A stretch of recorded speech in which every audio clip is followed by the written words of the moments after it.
Councilmember Madeline Scales Harris has our prayer and pledge tonight. Scales Harris. Thank you, Mayor. May we bow our heads? Dear Heavenly Father, we come to you just to say thank you, Lord, for blessing us to see this day that wasn't promised to us. And Lord, as we get ready to handle the business of the city, we ask that you be in the midst, that we do the job that you have us to do. And Lord, right now, I just ask a special prayer for my family and the loss of my brother. I just feel like my heart is just ripped out, Lord, but I just thank you for the good memories and how hard he worked to help me get in this seat, Lord. And I ask a special prayer for my mother. Lord, I have one child and I just can't imagine losing three. And I just ask right now, Lord, that you just be with her and comfort her.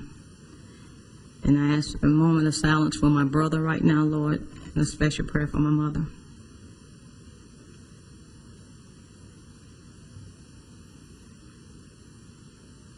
Amen.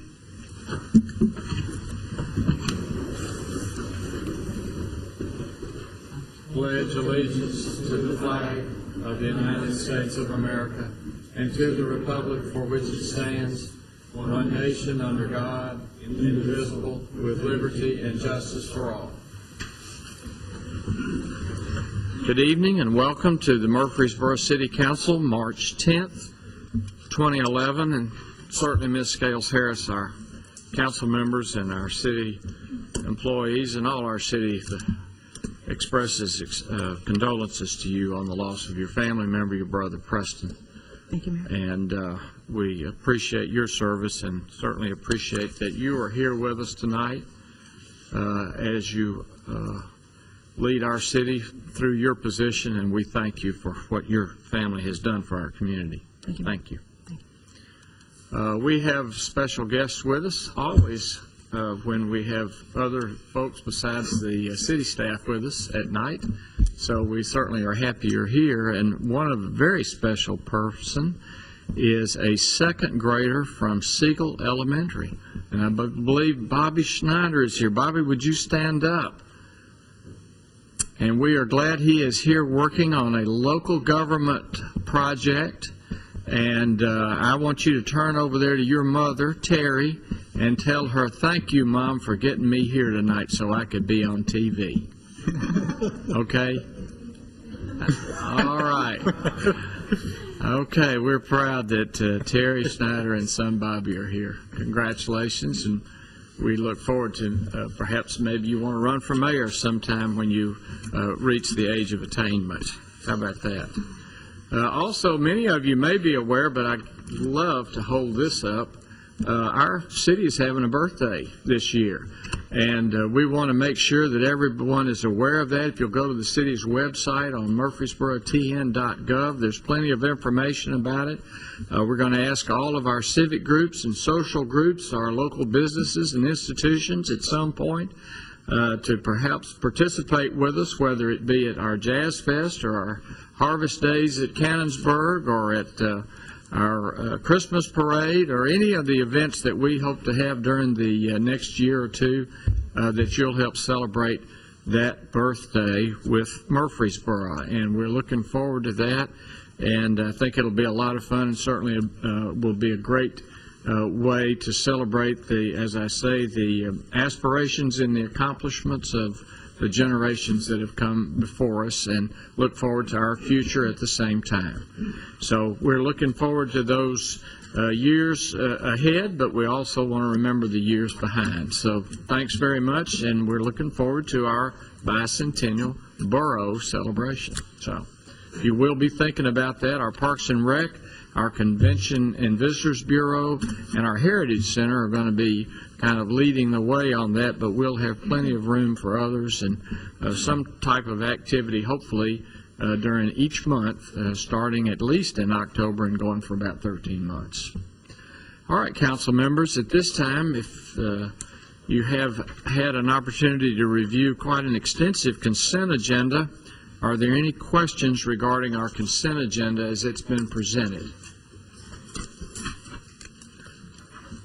If not, is there a motion that we accept the consent agenda? So moved.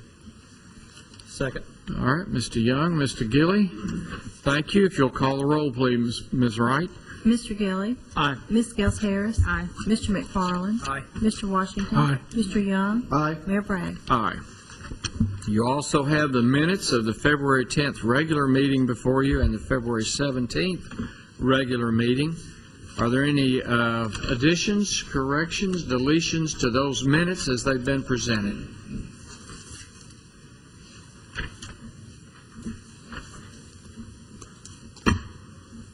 If there are no additions or corrections, is there a motion that we accept those minutes as they're presented? So moved. Second. Thank you, Mr. Young and Mr. Gilly. Please call the roll. Mr. Gilly. Aye. Ms. Gels Harris. Aye. Mr. McFarland. Aye. Mr. Washington. Aye. Mr. Young. Aye. Mayor Bragg. All right, this time we'll consider for passage on third and final reading an ordinance to amend the planned residential development PRD district located along Dill Lane. So moved. Second. Motion second. Please call the roll. Mr. Gilly. Aye. Ms. Gels Harris. Aye. Mr. McFarland. Mr. Washington. Aye. Mr. Young. Aye. Mayor Bragg. All right, this time we'll consider for passage on third and final reading an ordinance to rezone an area of the Manson Pike Center to Commercial Fringe CF District, and to rezone an area located on the corner of Manson Pike and Brinkley Road to Commercial Fringe CF District. Move for its passage on third and final reading. Second. All right, motion and second. Please call the roll. Mr. Gilly. Aye. Ms. Gels Harris. Aye. Mr. McFarland. Aye. Mr. Washington. Aye. Mr. Young. Aye. Mayor Bragg. All right, this time we'll consider for passage again on third and final reading an ordinance to rezone an area located west of Fortress Boulevard and south of Manson Pike to residential multifamily 16, RM16 district, and highway commercial CH district. So moved. Second. Thank you. Please call the roll. Mr. Gilly. Aye. Ms. Gels Harris. Aye. Mr. McFarland. Aye. Mr. Washington. Aye. Mr. Young. Aye. Mayor Bragg. All right, this time we'll consider for passage on third and final reading an ordinance to consider a proposed amendment to rezone an area along Gresham Lane and Fortress Boulevard to highway commercial CH district.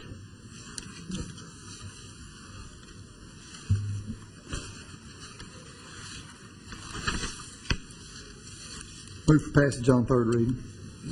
Second. All right, thank you. Motion and second. Please call the roll. Mr. Gilly. Ms. Gels Harris. Aye. Mr. McFarland. Aye. Mr. Washington. Aye. Mr. Young. Aye. Mayor Bragg. Aye. This time we'll consider a renewal of a certificate of compliance for McGregor's Wine and Liquors located at 902 Memorial Boulevard. Mayor Bragg, this is for Stephen Tambernini. He has been owner of this establishment for a long time, and this is a 2-year requirement by the state, and he has met all of our requirements. All right, he meets all the requirements. Is there a motion that we renew? So moved. Second. Motion and second. Please call the roll. Mr. Gilly. Aye. Ms. Gels Harris. Aye. Mr. McFarland. Aye. Mr. Washington. Aye. Mr. Young. Aye. Mayor Bragg. Aye, you have your renewal. This time pursuant to a resolution adopted by City Council on February the 10th, 2011, we'll conduct a public hearing to consider amending Murfreesboro City Code, Chapter 25 1/4 signs, Sections 25 1/4, 24, 25, and 26, to correct a reference. Notice of the said public hearing was published in the February 20th, 2011 issue of a local newspaper. Welcome. How are you, Ms. Kerr? Thank you, Mayor Bragg, members of council. November of 2010, staff proposed substantial amendments to the Murfreesboro sign ordinance regarding development entrance signs, signs allowable in mixed-use plan unit developments, and sign permit applications. The adoption of these amendments resulted in, among other things, in the allowable changeable signs, Section 25 1/4 26C10, to be renumbered to Section 25 1/4 26C8. We have recently discovered these changes or these references in the allowable changeable signs provisions, Section 24, prohibited signs and other regulations, and in other sections of Section 26, on-site permanent sign requirements were not appropriately renumbered. You'll also remember that we increased the number of temporary signs in the Gateway District overlay from 1 sign to 3 signs to promote consistency throughout the city, and the numerical limitations for the directional signs in the Gateway District overlay was inadvertently left in the section of 25 temporary signs. The attached amendments which you received will correct these oversights. These amendments are scheduled for public hearing and consideration on third passage tonight. The Planning Commission held a public hearing concerning these proposed amendments on March the 2nd, 2011, which it was unanimously recommended for approval. Staff is available to answer any questions that you might have. Any questions for Ms. Kerr before I open the public hearing? If not, I'll open the public hearing at this time. Anyone wishing to speak for or against these amendments, please step to the microphone, give us your name and address. Is anyone here wishing to speak for or against? Last chance. All right, I'll close the public hearing at this time, and we'll consider for passage on third and final reading an ordinance amending Murfreesboro City Code, Chapter 25 1/4 signs, Section 25 1/4, 24, 25, and 26 to correct these references.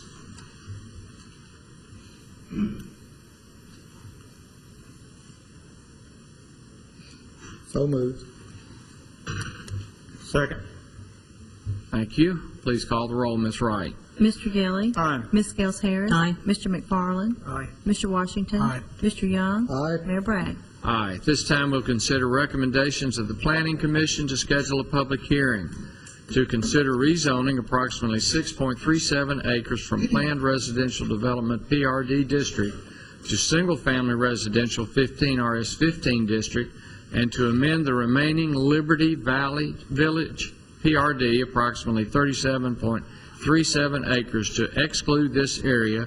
Creative Homes LLC is the applicant. Welcome, Mr. Adelite. Thank you, Mayor Bragg and members of the council. The Planning Commission has unanimously recommended approval of the matter that you just read. We need to schedule it for a public hearing in order to move it forward. Ms. McGannon? Mayor, I would suggest April 7th.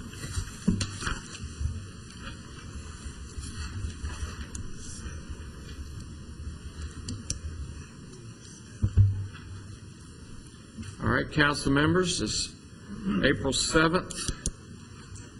Meet with your approval.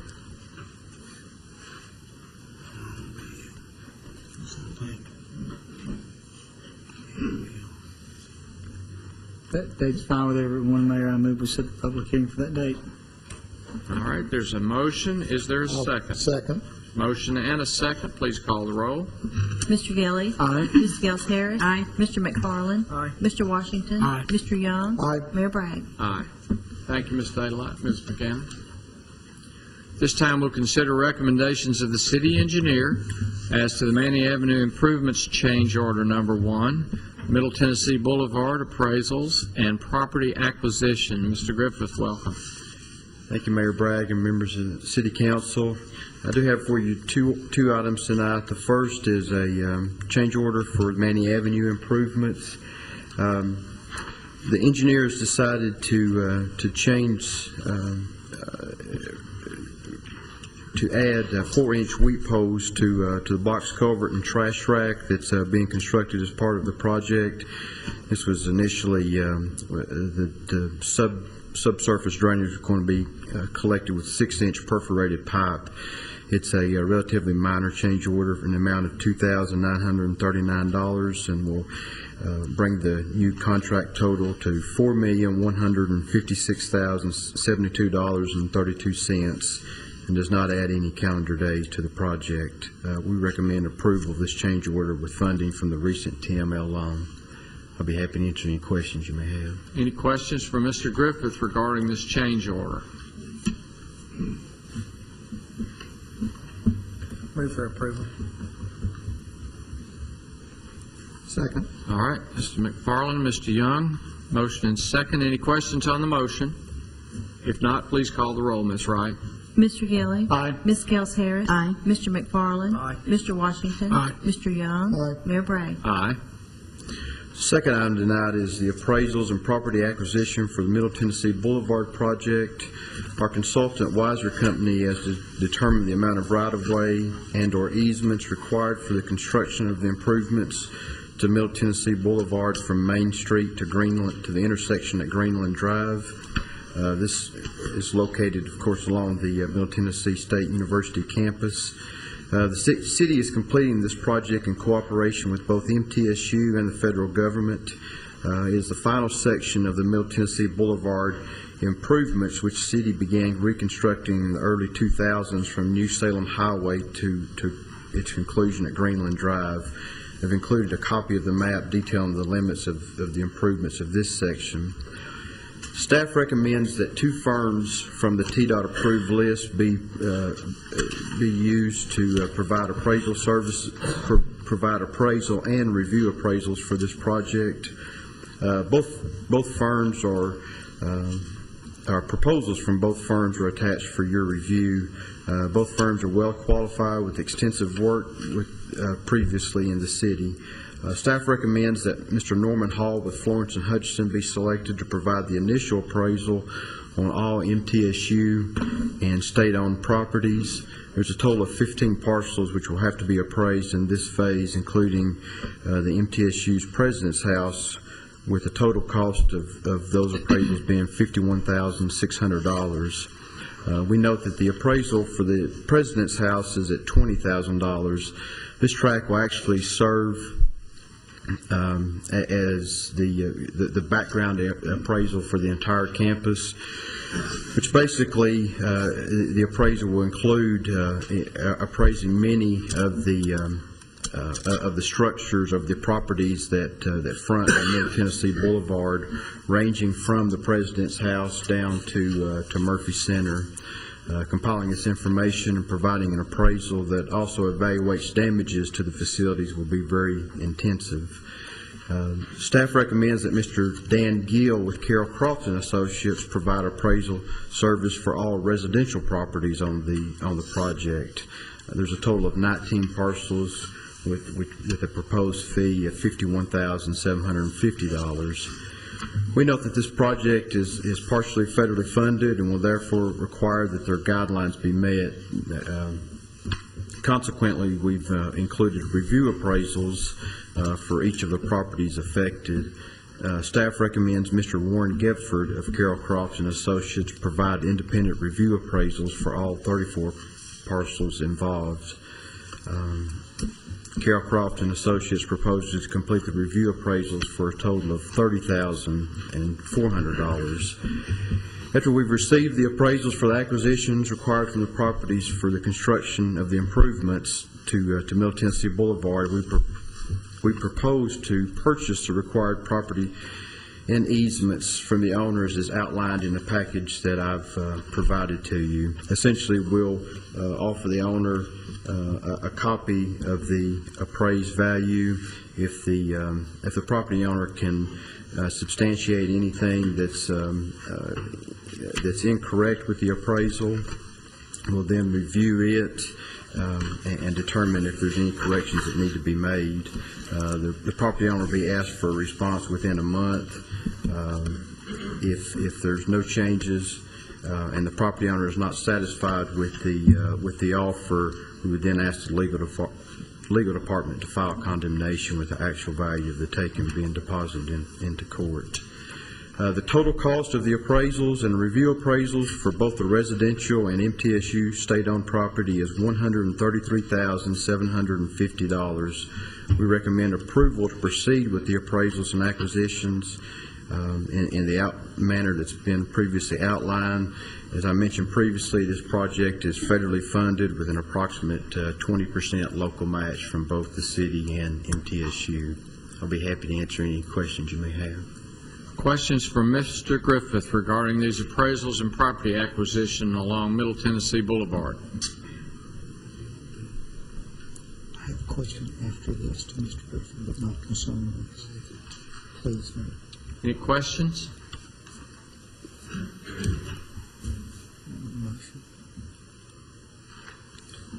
Mayor, I move we recommend approve the recommendations of city engineer. Second. All right, you have a motion and a second. Please call the roll, Ms. Wright. Mr. Gelly. Aye. Ms. Gels Harris. Aye. Mr. McFarland. Aye. Mr. Washington. Aye. Mr. Young. Aye. Mayor Bragg. Aye. Thank you, Mr. Griffith. Mayor, Yes, May Mr. I- Young, I'm sorry. Mr. Mr. Griffith, I went out and rode around on your Leaf Avenue project to say in the pouring down rain. I saw lots of water moving through the ditches, and I didn't see any standing water. So if it's standing out there, I missed it. Now, I didn't go through the backyards because I was afraid I'd be shot, but I did look at most of it from the road, and the water was moving through the ditches, and it wasn't standing where it used to stand. So I guess we're successful on that project. We have. We have likewise went and toured the neighborhoods and have actually went out in some of the backyards and found that the yards are very much usable. There's still, as always, it's a low-lying area, so there's still some areas on the periphery that we're trying to attach to the system that we've constructed. But we're very pleased with the outcome that Rollins Excavation, the contractor on the project, and appreciate the council's support of it. Thank you. Thank you, Mr. Young. Any other questions for Mr. Griffith before we let him get away from the... Might add, the Manny Avenue project is going very well. We're currently on just entering into the deep storm drainage construction on Castle Street. I know I've said all along this will be a significant inconvenience to the residents and to the homeowners in that area. I appreciate their patience as we work through a very difficult project. Thank you. All right, this time we'll consider recommendations of the Water and Sewer Board with regards to proposed revisions of the private lateral rehabilitation policy. Welcome, Mayor. Mr. Kirchner. Thank you. Some time ago, the board and council approved a private lateral rehabilitation program whereby the department would fix private laterals going to homes where we determined that there was excessive inflow or rainwater, groundwater entering into the public sewer system. This was is defined as a public purpose and able to eliminate that water. We will go on to private property to do that at our expense. Previously, when we first brought this, it was a private-public partnership we were looking at, and so we were looking at 2 or 3 methods of confirmation so that a customer or someone that we said that needed to fix their lateral would be encouraged to participate. The council opted for us to pay it in total, so really the verification is not as critical as it was before when we were trying to convince someone else. In layman's terms, why don't you talk about what the lateral, so to speak, is? We're looking at, we do a lot of sewer rehabilitation in the right-of-way. That's the public sewer. The private lateral is that point of connection to the public system back up to the house. Okay. It's a house sewer service. So it's on the homeowner's property. And it Yes, was sir. a line that their builder built. Plumber, or contractor, plumber whoever. who put it in on their property at their expense. Correct. Is that right? That's correct. Okay. And now we've proposed that we're going to pick up that expense to repair those that we find that are failed. Is that correct? This would only be if they're contributing infiltration inflow, and that's the public purpose. If they've got operational problems or They've got a stuffed root. up or something, that's not our problem. It's theirs. It's if we see water coming through the line, we smoke test it, we TV inspect it and see fractures and holes and things like that would allow water to enter in our system. So once we confirm that, then it would be eligible for this program, and we would approach the homeowner about replacing that line in order to eliminate the water getting into our system. But so if they have a root from a tree that ruptures their line, If it's contributing infiltration inflow, we would. Just a fiber root or something like that, I don't think we would, but over time it would, eventually, but we have certain verifications that we require. I can tell you, this last week we had our contractor go out and looked at some areas that were relatively new within the last 15 years, and they were the pipe was almost full coming into our system.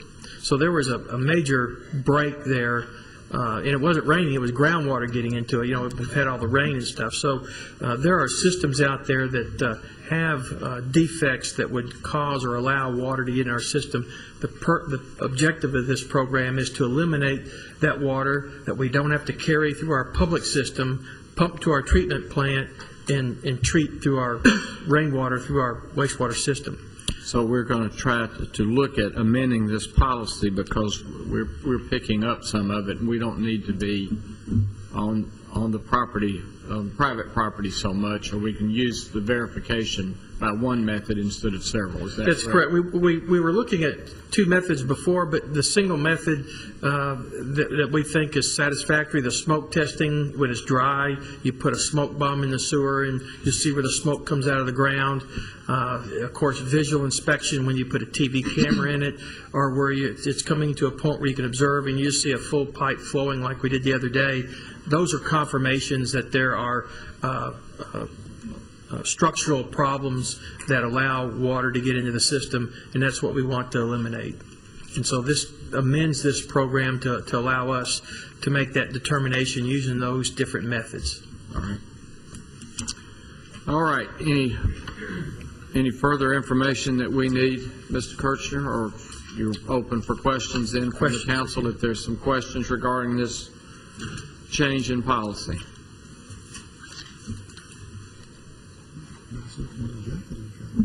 It's a nice-looking MTSU jacket. Thank you. You must have been over at the TSSAA today wearing your MTSU blue. Is that correct? No, I was working. We were working.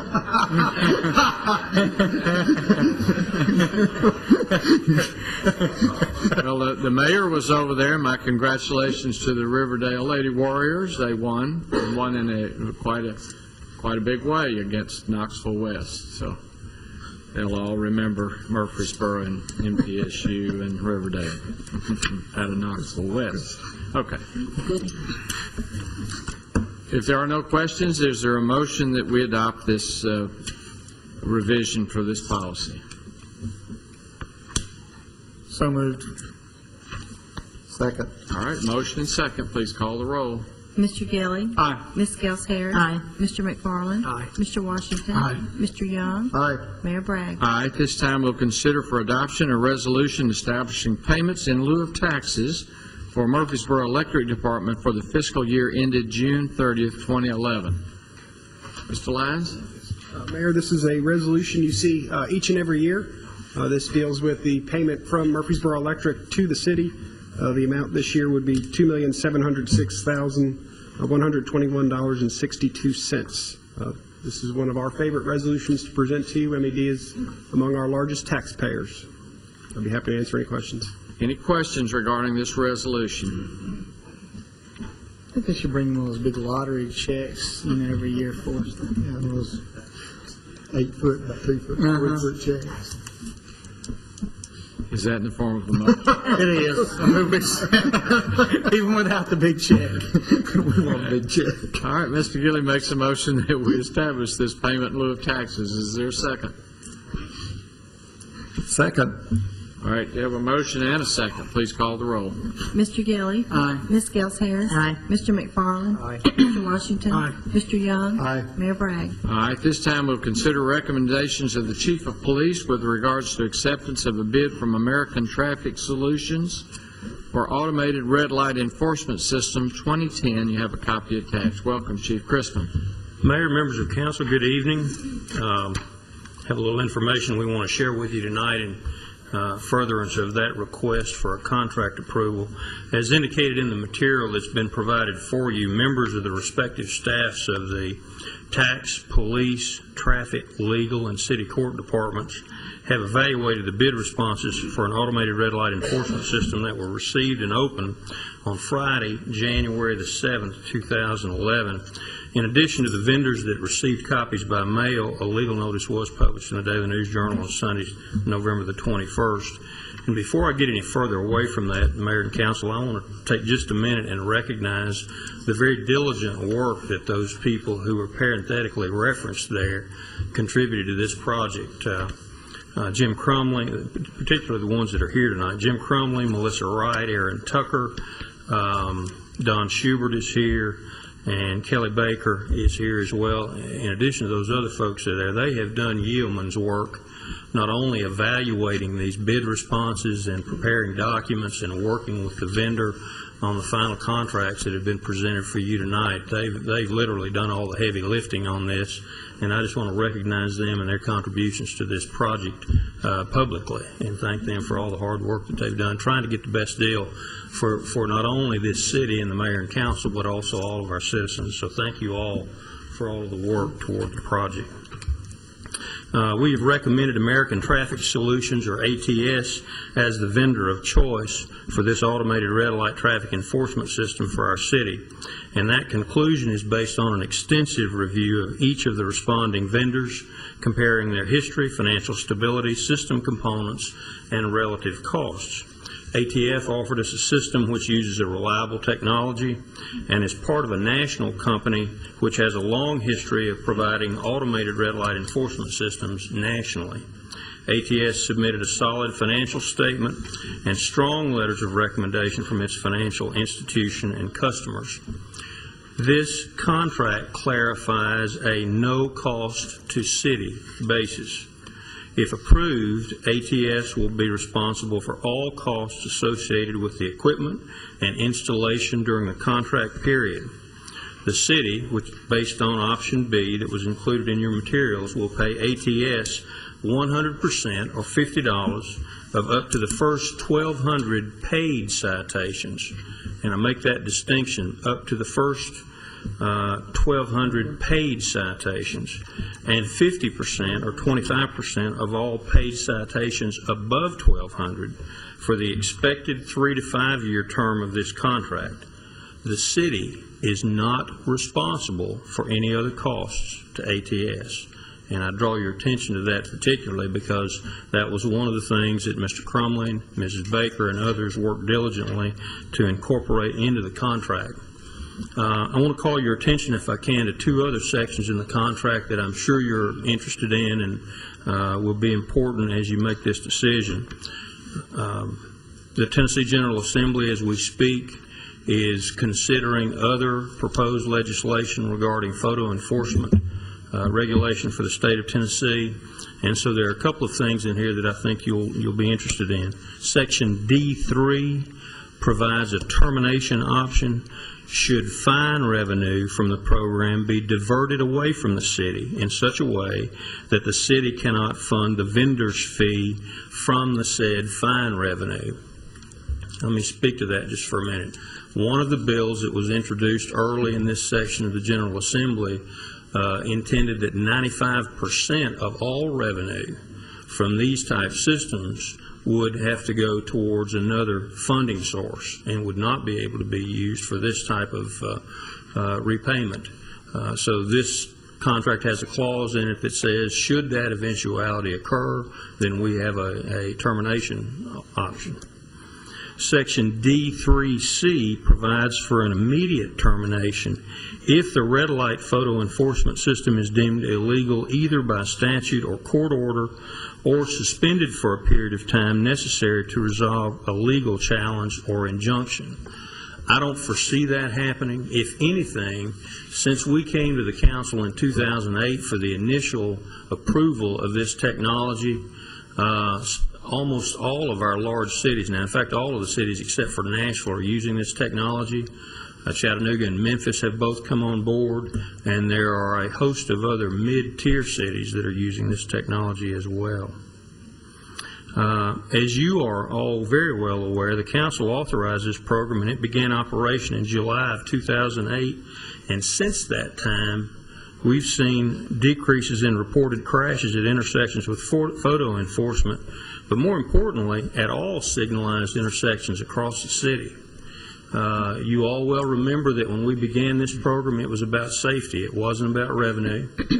And the council and the mayor gave specific direction as to how they wanted this program implemented in Murfreesboro.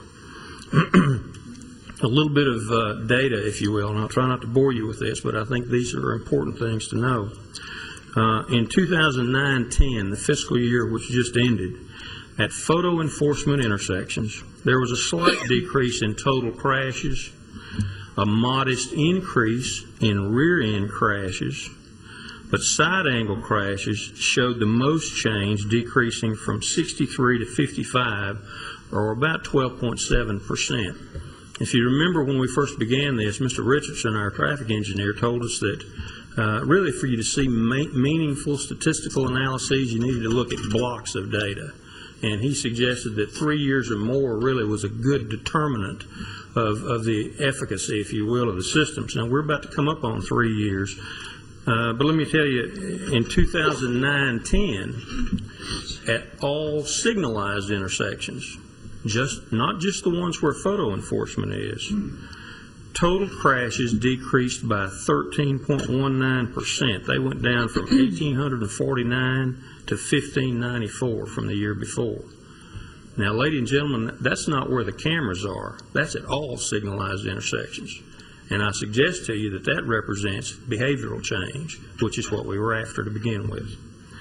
Rear-end crashes decreased by 10.24% from 1,172 down to 1,052. And if you recall, the ones we were after, the side-angle crashes, which are the most serious, decreased 19.94% from 677 to 542. We also went back, Officer Schubert went back and looked at 5 years worth of crash trend data. So we actually had 2 years before you were brave enough, if you will, courageous enough to implement this technology. And here's what we found from that, and I'll be brief. In 2006, prior to photo enforcement, we had 265 crashes reported at the intersections that you would later select for photo enforcement. 265. In 2010, there were 177 crashes at those same intersections, a reduction of 88. In that same year, there were 1,841 crashes reported at all intersections. That's 2006. In 2010, 1,650, a reduction of 191 crashes. In 2006, prior to photo enforcement, there were 150 rear-end crashes at photo enforcement intersections. In 2010, 129, a reduction of 29 crashes. In that same year, there were 1,091 rear-end crashes, and in 2010, 1,058. That's a slight reduction of 33. Listen to this one. In 2006, prior to photo enforcement, we had 115 side angle crashes at intersections later selected for photo enforcement. Last year, there were 48. They cut that number more than in half. In that same year, at all signalized intersections, 2006, 750 side angle crashes. Last year, there were 582. Ladies and gentlemen, the system is working.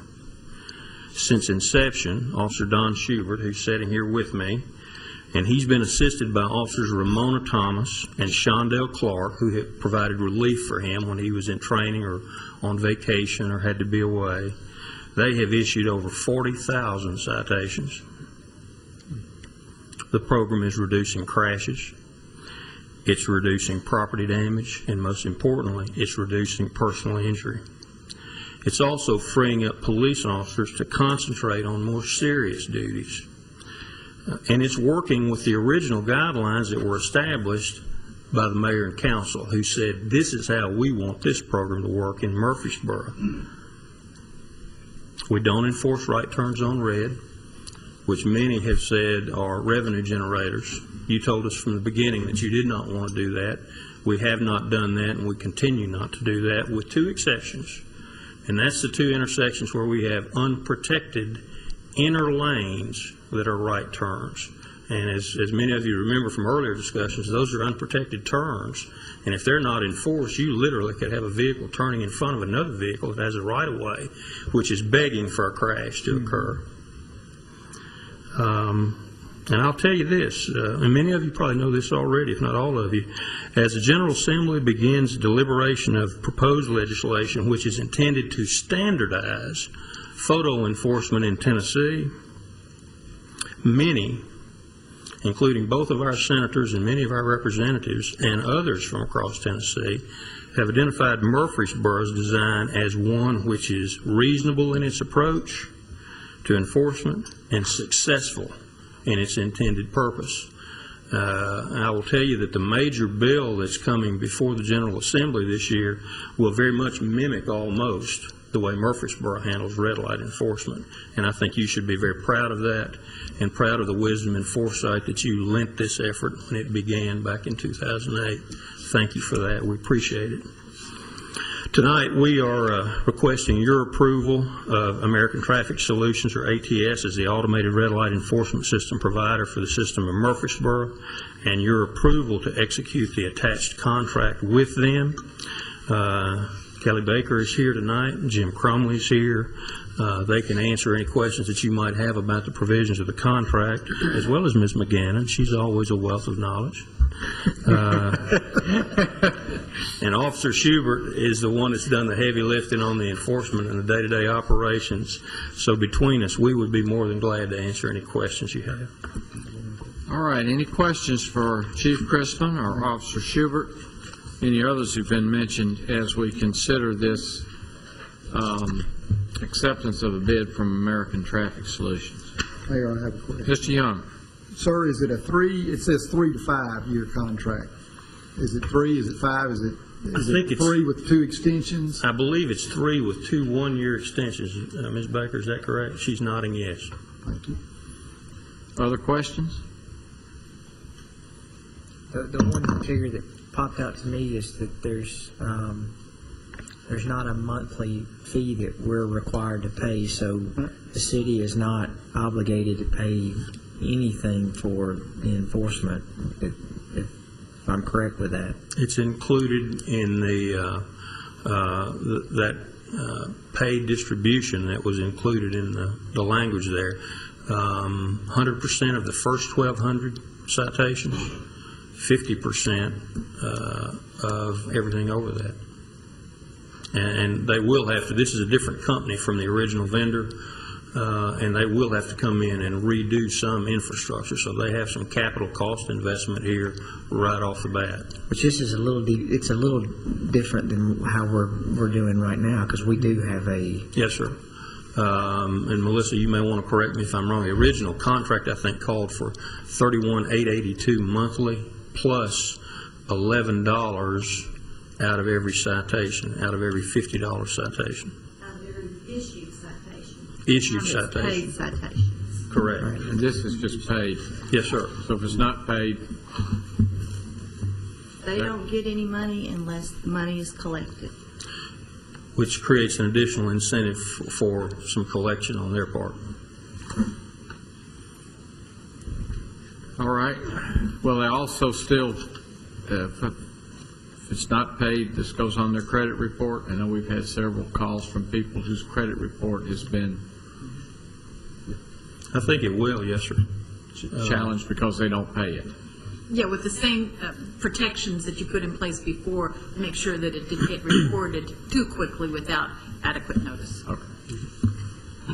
That How provision. many total tickets did you mention that since, what, July, when did we go into effect? July of 2008, and roughly 40,000 through the end of the calendar year 2010. So we're 40,000 plus at this point. 9, 10, it's 2.5 years roughly. Yes, sir. And I apologize, I don't have this statistic in front of me, but if we looked at all of those that were near misses that were not issued, I guesstimate it's twice that number, if not more. And that's important because in the system, we want it to be fair, and we wanted the benefit of the doubt to go to the driver, and that's the way this has been operated. And I believe, well, I feel certain with this, that out of those 40,000 that we have issued, that a Murfreesboro police officer, Officer Schubert, or the other ones you've mentioned, looked at all of those. Every single one. And I'll tell you, Mr. McFarland, that one piece has been the source of much debate. Over the last 2 years, I've been at a number of House and Senate Transportation Committee meetings where there have been very animated debates on that very issue, and in the model legislation, that's a part of what the bill says. It has to be a certified police officer that makes that call. Other questions regarding the acceptance of this bid?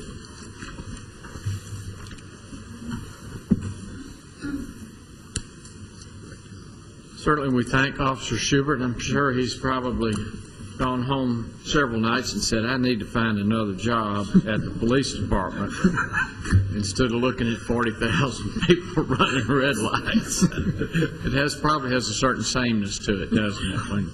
That's what I was afraid of. He's saving lives. Right. Well, and I can't help but think all of these crashes that were avoided, in addition to the cameras themselves freeing up our officers, every crash that did not occur, then we didn't have to have officers there. We didn't have to have the fire department there. We didn't have to have EMS there or anybody else. And that is certainly a benefit to the motoring public at large.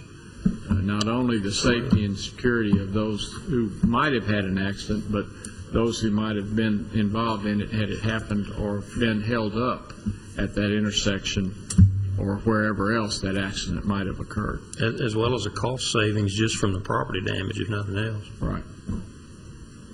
As we got several calls for blocking Memorial Boulevard for 12 hours the other day because of someone's inconsiderate, disrespectful driving habits. Okay. All right, you have this recommendation of the Chief of Police with regard to the acceptance of this bid from American Traffic Solutions. What are your wishes? Move we accept the recommendation of the police chief. Second. All right, thank you. I have a motion, second. Are there any questions regarding the motion? If not, please call the roll, Ms. Wright.